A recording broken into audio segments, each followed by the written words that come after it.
If we're doing a new song, it's usually laid out ahead of time. Hey, we're doing that in 3 weeks. So we meet with our staff, all of our campus worship leads. Hey, we're going to roll this song out in 3 weeks. Like, make sure that your team is aware of it. And again, like we talked earlier, like, resources need to be there for people to. It's really dumb of me to expect my team to be able to execute something that I've never given them the tools to do it with. Yeah. So we plan out every once in a while, because we're writing a lot, if there's something brand new that we're like, man, we want to try this out.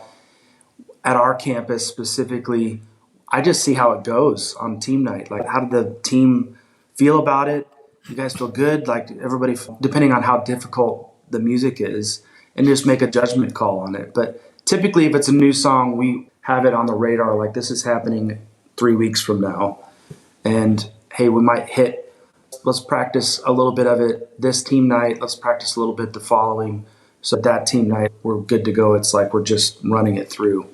Yeah. And Melissa, on my end, when I hear a new song that I think could be a good congregational song, I actually put it into just a list that I have in my notes app and like potential good songs. And I let it sit there just for 5 weeks, 6 weeks, 7 weeks, sometimes even half a year, because maybe that's too long some of the time. I get it. But my point is, sometimes a song really sounds great and hits us, and then about 3 weeks later, the shine wears off of it. And you're like, actually, that's not a good song. The church won't really like it, and the band won't really like it. And if I'm going to invest in putting a song into a rotation and getting all the assets ready and teaching it to the team and getting the church used to it, and then I want to know that it's a good song. So I have this cool off period where if I like it, I put it in there and I leave it for a little bit and see if I still feel like it's a really strong song and it's worth investing into before I introduce it. So yeah, that's a little sidebar tip.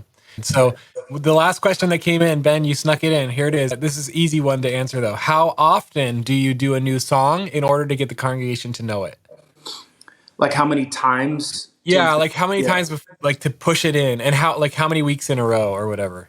So it varies, but usually if we do a new song like this weekend, I'll let it breathe one weekend and then do it again the following weekend. Mm-hmm. And after that second time, we'll talk about, hey, how did it feel? I'll use Holy Forever as an example, because that song just works.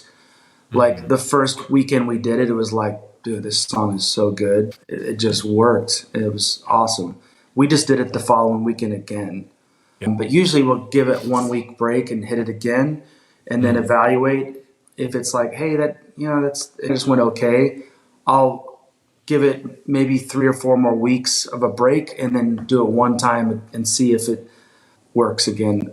If it's a song that's like on K-Love, usually it's going to work because people have heard it and they want to sing it. But if it's a song that maybe isn't radio plays, it does take a while. People try to judge the song right away. Man, nobody was singing it. You know what? Sometimes they're just like listening to the lyrics, reading the lyrics. It can still minister to them without them blasting loud. Yeah. Give it a chance to have a little life before you kill it. Yeah, totally. And Ben, I have a few thoughts too. One, sneak it into your pre-service playlist for a few months so it's getting into people's subconscious. Number 2, if your church has an email newsletter, put it in at the bottom. So, hey, here's the new song we're going to be introducing tomorrow or whatever in a week, and listen in advance. And then my approach is, I'm a little bit different than BJ, but he's right because he's the guest. But my approach is, I like to introduce it during the offering slot, because it's more of like they're sitting anyway, or I don't know, for us at least. So offering slot is I do it like this: 1, 2 times in a row, offering slot, usually. Sometimes I'll move it from the offering slot somewhere else. And then the third week, if I do it a third week, I'll have it in the main set, and then I'll take a week or 2 off and then put it back in.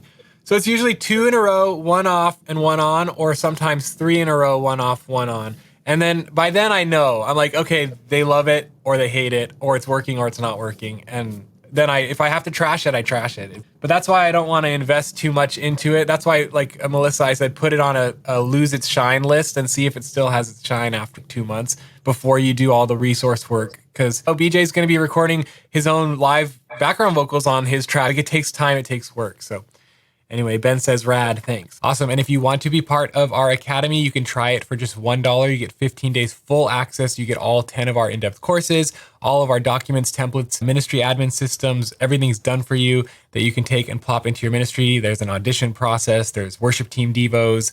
You get access to all of our live events, our expert interviews, personalized coaching, a supportive community. Oh, and did I mention it's $1 to try for 15 days? And even after the 15-day trial, it's only $35 a month or $19 a month if you pay for the whole year. Hello, where else can you find that much support for $19 a month? I don't think there's anything else out there. So join the Worship Ministry Training Academy today. You can go to worshipministrytraining.com to start your $1 15-day trial. God bless.